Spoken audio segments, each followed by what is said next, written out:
الحمدللہ رب العالمین والصلاة والسلام علی رسولہ الکریم۔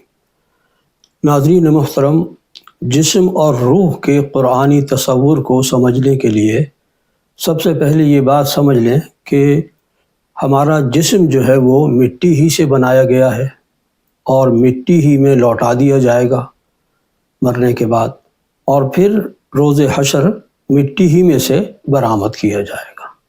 یعنی اس کی اصل جو ہے وہ یہی زمین اور مٹی ہے۔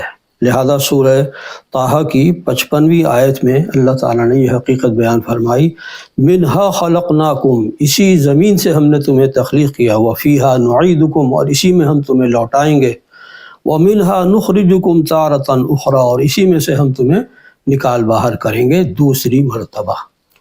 تو اس سے یہ پتہ چل گیا کہ جسم جو ہے وہ مادی ہے اور اسی زمین سے اس کی ساری ضروریات وابستہ ہیں، جبکہ روح جو ہے وہ غیر مادی بھی ہے اور نور سے بنائی گئی ہے، اس کا مادہ جو ہے وہ مٹی نہیں ہے۔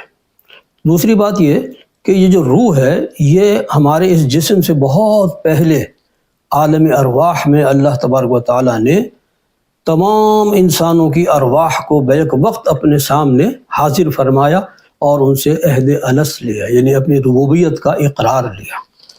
تو اس کا بھی ذکر قرآن حکیم کے اندر موجود ہے۔ اچھا، تو اب قرآن حکیم میں سورہ المومنون کی آیات نمبر 12 تا 14 میں اللہ تعالیٰ نے وہ تخلیق کے مراحل بیان کیے ہیں ہمارے وجود کے، جسمانی بھی اور روحانی بھی۔ فرمایا وَلَقَدْ خَلَقْنَا الْإِنسَانَ مِنْ صُلَالَةٍ مِّن طِينٍ، بے شک ہم نے انسان کو پیدا کیا مٹی کے خلاصے سے، مٹی کے جوہر سے، یعنی مٹی میں سے جو چیزیں برآمد ہوتی ہیں اسی سے جو ہے انسان کی تخلیق ہوئی ہے۔ ثم جعلناہ نطفۃ فی قرار مکین، پھر ہم نے اس کے نطفے کو ایک محفوظ ٹھکانے میں رکھا، یعنی رحم مادر میں۔ ثم خلقنا النطفۃ علقہ، پھر ہم نے اس نطفے کو ایک ایسی شکل اختیار کی جو جونک کی مانند رحم مادر میں چمٹا ہوا ہے اور پھر وہ لٹک جاتا ہے۔ علقہ کے معنی وہ لٹکی ہوئی چیز۔ فخلقنا العلقۃ مضغۃ، پھر ہم نے اس علقہ کو مضغہ یعنی لوتھڑے کی اور بوٹی کی شکل، فخلقنا المضغۃ عظاما، پھر اس گوشت کے لوتھڑے سے ہم نے ہڈیاں بنائیں، یعنی اس میں ہڈیاں بھی پیدا فرمائیں۔ فَكَسَوْنَا الْعِظَامَ لَحْمًا، اور پھر ہم نے ہڈیوں پر گوشت چڑھایا۔ ثُمَّ أَنشَأْنَاهُ خَلْقًا آخر، پھر اس کے بعد ہم نے اس کو اٹھایا ایک دوسری ہی اٹھان پر، ایک نئی خلقت پر۔ یہ اشارہ ہے روح کے پھونکے جانے کا۔ فَتَبَارَكَ اللَّهُ أَحْسَنُ الْخَالِقِينَ، تو بہت ہی بابرکت ہے وہ اللہ جو تمام تخلیق کرنے والوں میں بہترین تخلیق کرنے والا ہے۔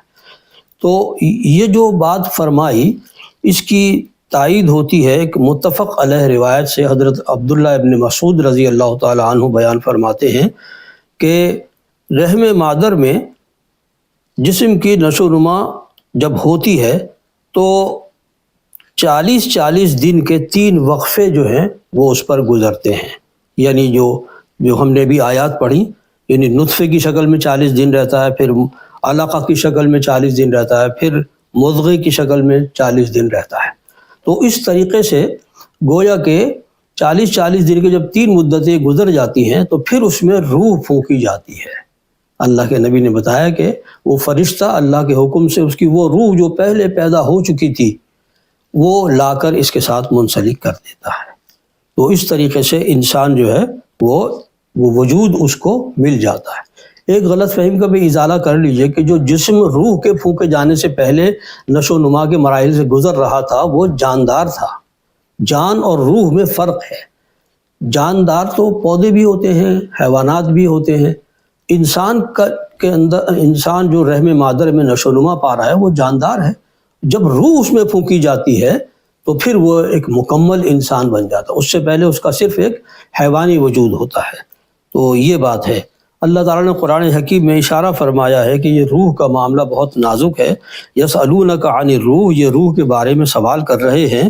قل الروح من امر ربی، آپ فرما دیجئے کہ روح تو میرے رب کا امر ہے، اس کا حکم ہے۔ وما اوتیتم من العلم الا قلیلا، اور تمہیں جو علم دیا گیا ہے وہ بہت تھوڑا ہے، یعنی روح کی اصل حقیقت تک پہنچنا تمہارے لیے ممکن نہیں ہے، ما براء العقل ہے یہ معاملہ۔ اللہ تعالی ہمیں دین کی صحیح سمجھ عطا فرمائے، آمین۔